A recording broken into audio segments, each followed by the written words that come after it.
In the heart of West Africa, where rivers carve paths through red earth and forests rise like ancient cathedrals, there stood a kingdom hidden from careless eyes, not a village, not a tribe, but a civilization of order, power, and memory. They called it Benin. Before you met its people, before you heard its drums, you would meet its walls. Walls so vast that they rival the great walls of China in scale and ambition. When all their sections were counted, mounds, embankments, and earthworks, the walls of Benin stretched for over 16,000 kilometers, making them one of the largest man-made structures on earth.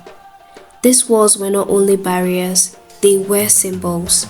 They marked where chaos ended and civilization began. Ranks forward march! Drum signal! Benin's army was among the most powerful in its region at the time. 30,000 standing soldiers, not farmers called to war, but trained warriors. There were elite palace guards who never left the king's sight. There were field commanders who answered only to the throne. Orders did not travel through shouting, they traveled through command. The army was organized, disciplined, and loyal. To challenge Benin was to challenge a system, not just a king.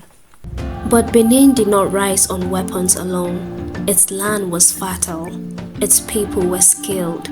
Yams filled storehouses, palm oil flowed like rivers of gold. Vegetables and grains fed the cities. The kingdom ate from its own hands. A well-fed nation stands tall. A starving one collapses. Benin stood tall. Benin was not only powerful, it was planned. Its streets were wide and straight. Its districts were organized by craft and duty. Travelers who later came from distant lands marveled at how clean and ordered it was.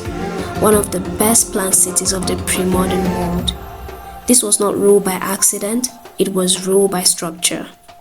At the center of it all stood a powerful centralized monarchy. The Oba did not rule by force alone, he ruled by system. Benin traded far beyond its borders. Bronze, ivory, pepper, cloth, palm oil, they moved along land and river routes. Long before invasion, long before foreign guns, Benin was already connected to distant worlds through trade. The market was not just noise, it was the heartbeat of wealth. And within the palace, history took form. Benin's bronze art was not just random talent, it was organized through highly developed guild system.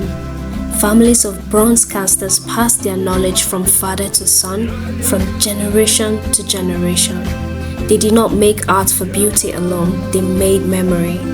Kings, wars, rituals, victories, Benin did not forget. It cast remembrance in fire and metal. At the heart of the city stood the palace, not one building, but a world within walls.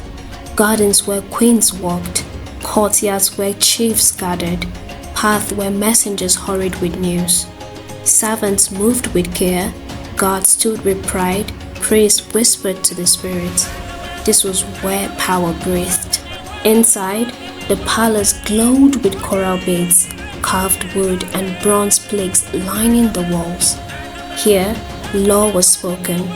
Here, fate was decided. And here sat the Oba, the king. The Oba of Benin was a good king, feared by enemies, loved by his people. He had taken Benin to its height, made it strong, stable, and respected. He ruled with wisdom, he ruled with order, and in his private life, he ruled with restraint. Though tradition allowed him many wives, he chose only two. Good day, my queen. Queen Isoken, his first love, the woman who he chose with his own heart before politics touched his crown. Queen Ago, his second wife, taken through alliance, a companion of intelligence and loyalty. Between them, he found peace, counsel, and affection. They gave him daughters, they gave him devotion, and he was content. But the throne does not live on love, It lives on blood. The Oba had no son, and a kingdom without a male heir walks towards uncertainty. The priests murmured, the chiefs whispered, a new wife they said, one more womb they said. The Oba resisted, but tradition does not bow to comfort, and the whispers grew louder. Thus began the conflict that would turn love into exile and destiny into secret. And the choice the Oba was about to make would decide not only his family's fate, but the future of Benin itself. This is the story of a mighty empire, of power and royalty, of betrayal and deceit, of jealousy and ambition, and of a king's desperate search for a son to carry an ancient dynasty forward. And the choice he was about to make would change Benin forever.